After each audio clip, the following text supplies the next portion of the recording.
ఈ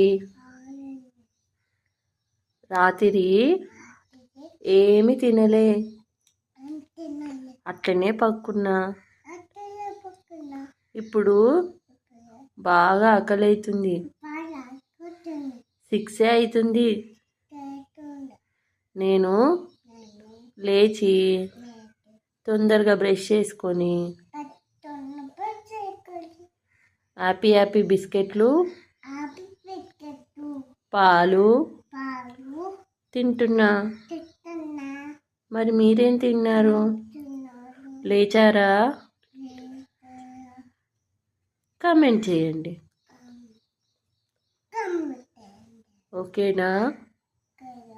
బాయ్. మరి మళ్ళీ టిఫిన్లో కలుస్తాను,